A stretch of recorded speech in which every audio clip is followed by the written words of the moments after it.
제가 낮에 여러분에게 돈에 대한 개념을 바로 가자. 가정을, 행복한 가정을 지키기 위해서는 물질에 대한 개념을 바로 가지라고 말씀을 드렸습니다. 혹시 오해할 사람이 있을까 싶어서 다시 한번 중요한 부분을 요약해서 말씀드리면 그렇습니다. 제가 여러분이 주고자 하는 마음이 있는데 주지 말라고 하는 뜻이 결코 아닙니다. 오늘 드렸던 말씀의 내용의 핵심이 뭐냐면 내 것 아닌 것을 내 것처럼 내 마음대로 좌우하려고 하지 말라는 뜻이었습니다. 이해가 됩니까? 내가 주고 싶어서 마음대로 주는 거 어때? 아무 상관이 없는 겁니다. 근데 문제는 뭐냐면 내 것이 아닌 걸 가지고 내 것처럼 또 당연히 빌려주는 것이 당연한 것처럼 또 빌려주지 않으면 원수를 삼는 이런 짓을 해서 아니 된다는 것입니다. 빌려주면 감사한 일이고 빌려주지 않으면 그만입니다. 빌려주지 않는다고 해서 그것을 원수 삼을 필요 없고요. 빌려주면 감사한 일이고요. 또 반드시 빌려줄 때는 내 손을 떠났으므로 내 것이 아니다고 이제는 준 것이라고 생각하고 빌려주라는 것입니다. 또 내가 저 사람과 멍에를 같이 메어서 같이 함께 망하도 좋다는 사람은 얼마든지 그렇게 해도 됩니다. 하지 말라는 것이 아니에요. 그 말씀을 오해 없이 다시 한번 잘 들으라고 제가 이 말씀을 드리는 것입니다. 그러므로 사랑하는 형제들이여, 가족 간에, 형제 간에, 전부 다 친척 간에 전부 다 돈 때문에 원수가 됩니다. 특히 형제지간의 원수가 돼요. 돈 때문에. 그것도 형제지간의 원수는 자기 돈 때문 아니라 부모의 재산 때문에. 부모의 재산은 부모가 마음대로 하는 것이다. 여러분은 꼭 명심하기를 바랍니다. 혹 내가 4명 중에 내가 셋째, 넷째가 되어서 부모가 장자 큰아들에게 재산을 다 준다고 해도 셋째, 넷째 아들이 되어서 그걸 원망하거나 불평하는 데 대해서 아내가 되어서 절대 그렇게 하지 말라고 그 남편을 설득하고 이해시켜야 합니다. 당신도 당신의 재산을 당신 마음대로 할 권한이 있지 않느냐. 딱 그렇게 던져보세요. 할 말 없습니다. 그래 안 그래요? 당신도 당신의 것을 마음대로 할 수 있으면서 부모가 부모의 것을 마음대로 하는 데 대해서 당신이 그걸 기분 나빠하고 그것이 옳다라 틀리다라고 잘못되었다라고 말할 수 없지 않느냐. 그러므로 잊어버리라. 그것은 내 것이 아니었다. 처음부터 내 것이 아니었다. 라고 그 남편을 설득할 줄 알아야지. 같이 그 남편과 함께 그래도 그렇지 하면서 같이 아내가 남편과 함께 같이 맞장구를 치면 그 남편이 더 깊은 수렁으로 빠지고 자기도 남편과 함께 멍에를 메고 같이 빠져들어갑니다. 그러나 아내가 정신을 바짝 차리고 여보, 그 원래부터 당신 거 아니지 않느냐. 또 당신도 재산이 있어서 당신 마음대로 할 권한이 있지 않느냐. 어찌 부모는 마음대로 하지 못하고 당신 기분대로 당신 생각대로 공평히 나누어 줘야 하고 당신은 어떻게 할지 당신도 모르지 않느냐. 그러므로 부모의 자유의지를 그 뜻을 존중해 주자. 그러면서 설득을 하면 그 분노와 그 맺힌 것들을 어느 정도 녹아내는 이런 역할을 하죠. 꼭 여러분 이 물질에 대하여 절대 정함이 없는 재물, 내 손에 있지 않는 재물에 대하여 그것이 내 마음대로 내 뜻대로 움직이지 않는다고 해서 원망하거나 원수 맺는 일은 절대로 없어야 한다 하는 것을 꼭 여러분에게 말씀을 드립니다. 자, 오늘 오후에는 마태복음 12장을 보겠습니다. 오늘은 귀신 들려 눈멀고 벙어리 된 자 하는 제목으로 말씀을 하겠습니다. 마태복음 12장 22절, 귀신 들려서 벙어리 되고 눈먼 자라. 마태복음 12장 22절 보겠습니다. 그때에 귀신 들려 눈멀고 벙어리 된 자를 데리고 왔거늘 예수께서 고쳐주시니 그 벙어리가 말을 하며 보게 된지라. 자, 내가 우리 민주님이 어느 치료사가 돼서 취직을 처음 했을 때 이 이야기를 다 해주었습니다. 즉, 이 언어는 영과 직결되어 있다. 언어는 혼과도 관계에 있지만은 영과도 관계에 있습니다. 언어는 그 사람의 인격을 나타내고, 언어는 인격뿐만 아니라 그 사람의 영이 어디에 속하여 있는가를 나타내는 것이 바로 이 말이요 언어인 것입니다. 그래서 제가 취직을 해서 갈 때 권고를 했어요. 우리 민주님을 만나는 아이들이 다 치료를 받고 민주님만 맡았다 하면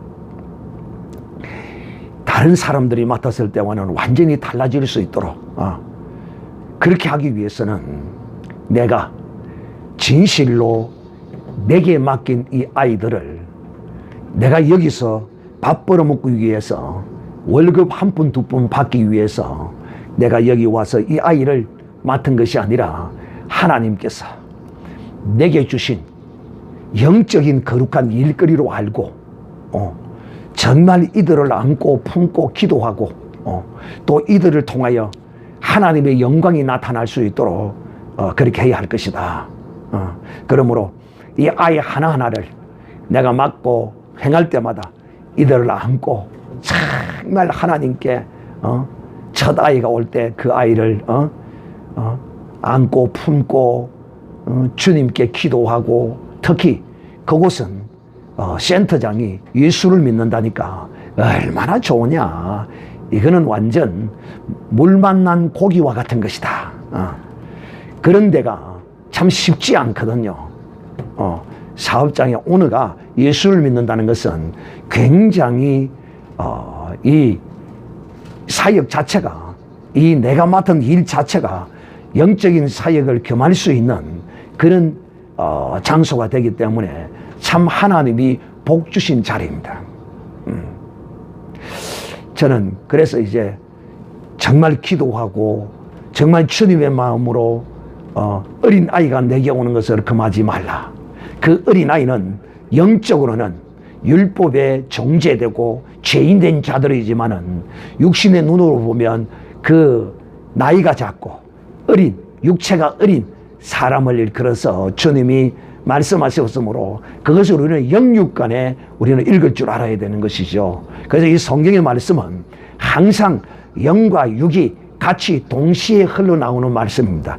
주님은, 하나님은 이 거룩한 구속의 사역을 하실 때 반드시 영적인 것을 우리에게 주실 때 항상 육적인 것을 통하여 실어 나르셨습니다. 이 영의 것을 육의 것으로 실어 나르십니다.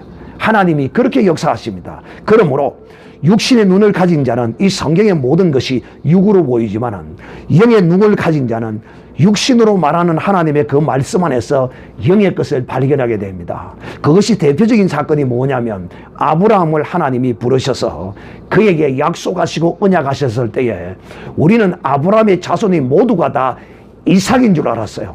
또 이삭의 후손인 줄만 알았어요. 그런데 사도 바울은 하나님이 아브라함에게 네 자손으로 말미암아 천하 만민이 복을 얻을 것이라고 말씀하셨을 때 사도 바울은 그것이 이삭을 일컬어 말한 것이 아니라 하나님의 아들 그리스도를 일컬어 말한 것이다. 그러므로 아브라함이 네 자손으로 말미암아 천하 만민이 복을 얻을 것이라고 말씀하시는 네게 자손을 주리라는 언약의 약속을 아브라함이 받았을 때 물론 이삭도 그 안에 들어가겠지만은 아브라함은 바로 천하 만민이 복을 얻을 하나님의 아들 예수 그리스도를 주실 것을 아브라함이 믿음으로 받았다라고 사도 바울이 우리에게 증거했습니다. 자, 여기서 여러분은 무엇을 읽어야 하냐면 하나님은 육신의 일을 통하여 영의 것을 실현하는다. 영의 것을 실현하는다. 그러므로 사랑하는 형제들이야, 특히 이 언어치료, 심리치료를 하는 사람들은 모든 것을 영으로 볼 줄 알아야 돼. 전부 다 여러분이 지금 다루고 있는 그 모든 주제들은 전부 영적이고 온전히 영적입니다. 이거는 심리적인, 물론 영과 심리와 이 육이 하나 되어 있기 때문에 영이 이 혼을 싸고 있고 이 혼이 육을 싸고 있어서 이게 하나의 덩어리로 인간이라는 한 인격체로 나타나지만은, 여러분, 이 행하는 여러분이 맡은 그 자녀들의 그 모든 그 상태는 전부 그 영적으로 봐야 합니다. 그래서 할 수만 있다면 부모와 많이 접촉할 수 있어요, 여러분. 부모와 많이 접촉해서 그 문제의 근원에 대하여 이것은 인간적인 방법으로는 사실 한계가 있다. 못한다 하면 안 되고 한계가 있다. 그러나 한계가 없으신 존재가 함께 하시면 이 한계를 뚫어낼 수 있다. 이것을 초과할 수 있다. 그러면서 이 복음을 어느 순간에 담대하게 그냥 질러야 됩니다. 복음을 쌓아야 됩니다.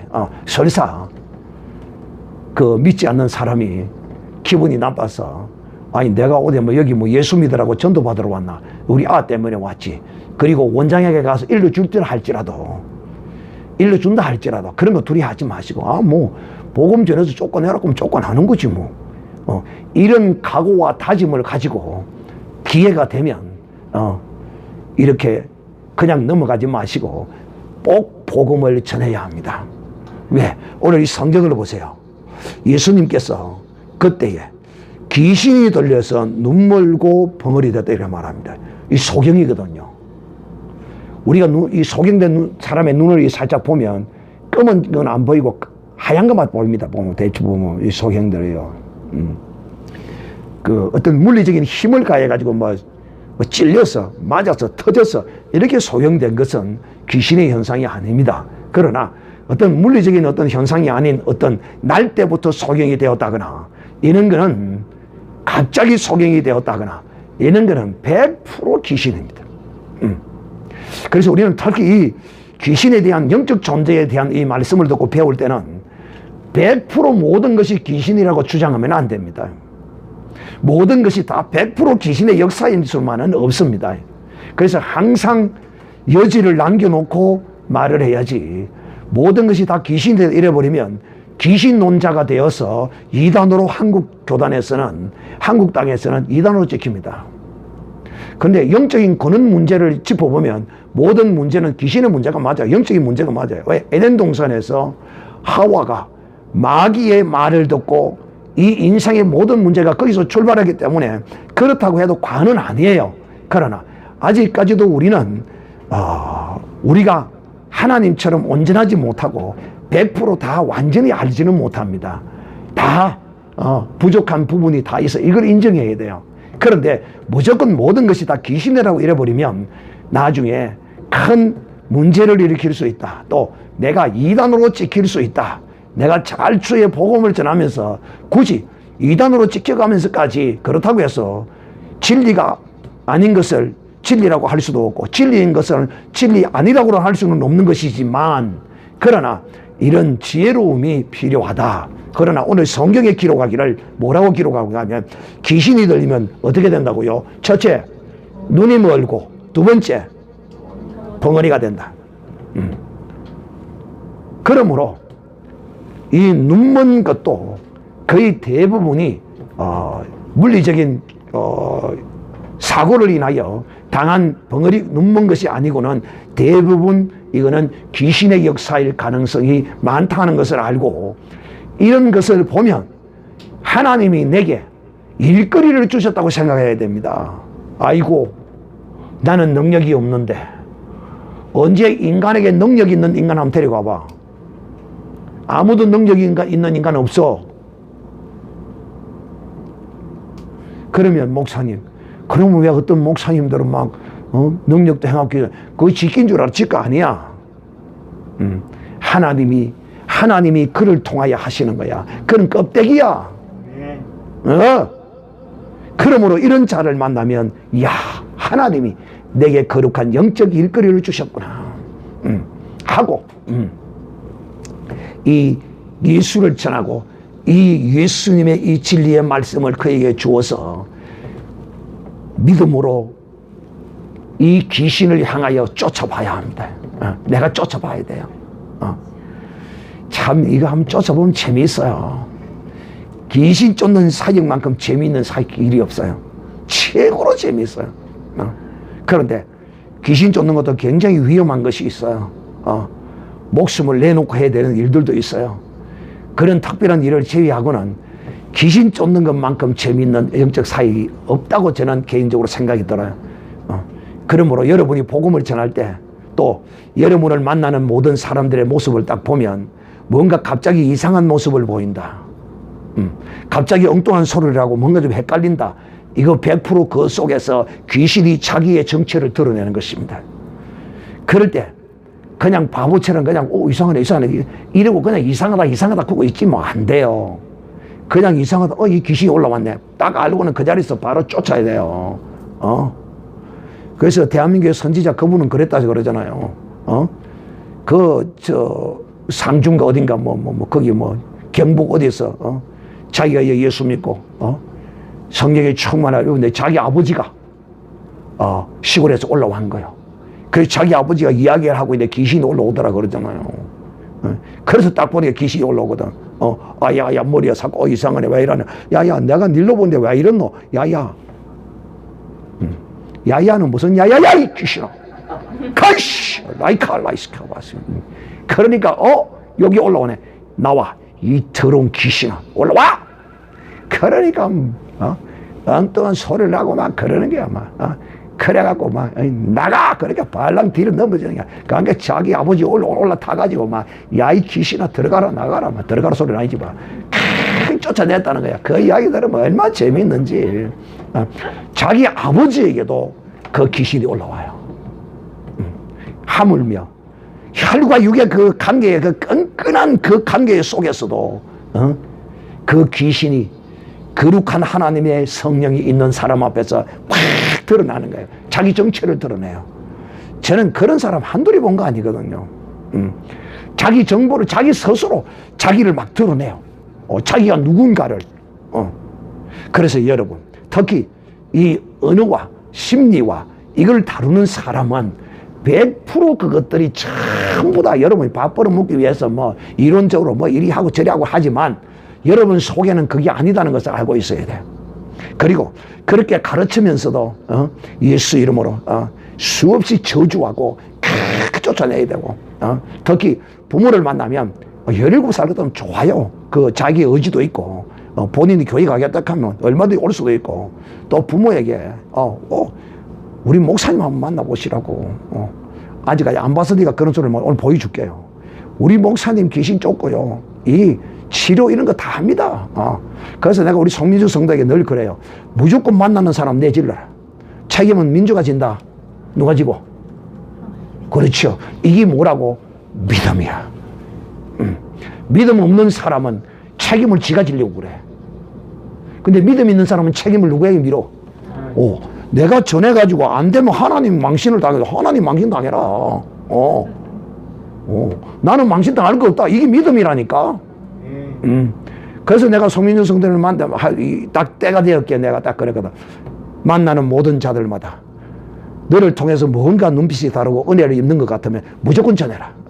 무조건 내질러라. 그러면 하나님이 역사한다. 체험을 지금 몇 번 하고 있는 게야. 특히 이 언어 치료를 하시는 분은 이 언어는 영이요 생명이라. 이 혼에 지배를 받아서 이 언어가 나오면 그래도 정상적인 어떤 사람으로서의 어떤 대화가 가능해지고 인격적인 교제가 가능하지만 영에서 나오는 언어를 행하는 사람은 정상적인 언어를 쓰지 못해요. 뭔가 헷갈리는 언어를 쓰고 또 자기의 어떤 인간 김개똥이의 인격으로 말하는 것이 아니고 전혀 다른 제3자의 인격으로 말을 합니다. 그렇기 때문에 사랑하는 인자들이요, 여러분이 만나는 어떤 사람이 있으면 딱 그를 만났을 때 그가 성령이 충만하면 시장에 장사하는 사람이 옷가게 옷을 사러 가도 이 양말이 이거 얼마입니까? 그러면 갑자기 말을 못 합니다. 아주머니가 얼마냐니까요. 말을 못 해, 말을. 또 300원 켜놔놓고 300원 켜놔놓고 막 좌우로 막 흔들어 잡고 막 사람이 갑자기 뭐 이상한 모습도 보이고 그래요. 그런데 그런 걸 보고 가만히 있으면 이거요. 하나님을 망신시키는 거야. 하나님 망신. 왜? 에이구, 믿는다고 하면서 네가 알면서도 그냥 있냐. 아이고, 귀신이 속여서 아이고 쪼다야 바보야 멍청아. 귀신이 우리를 놀리는 거야. 그러나 귀신에게 놀림을 당하지 않으려면 딱 나타날 때 바로 쫓아야 돼요. 그래서 이런 일이 있으면 내가 자신이 없으면 우리 목사님이 하십니다. 우리 목사님 한번 만나시려니까 교회 한번 나갑시다. 당당하게 내지르면 하나님이 역사하십니다. 은혜 받을 만한 사람이기에 하나님이 만남을 주셨다. 사랑의 만남, 우연의 만남은 하나도 없다. 모든 만남이, 그리스도 안에서 모든 만남이 다 하나님의 선하신 때와 뜻을 따라서 이루어진 것이라는 사실을 저는 철저히 깨달아 알고 있습니다. 그리스도 밖에서는 우연이 있는 줄은 모르지만 그리스도 안에서는 결코 우연이 없다. 그러면 과연 그러한지 그러하지 아니하는지, 무엇이 사람이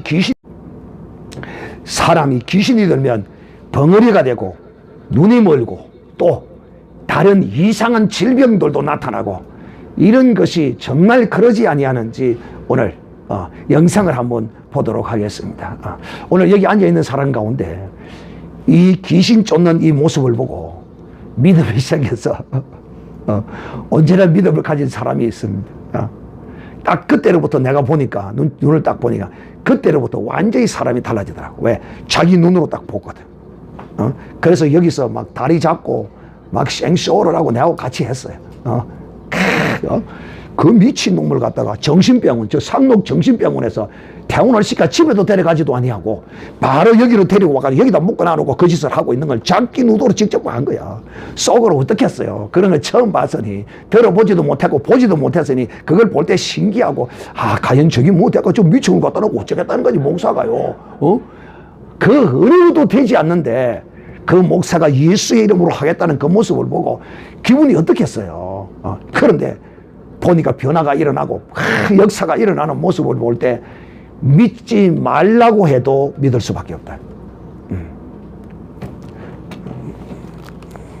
자,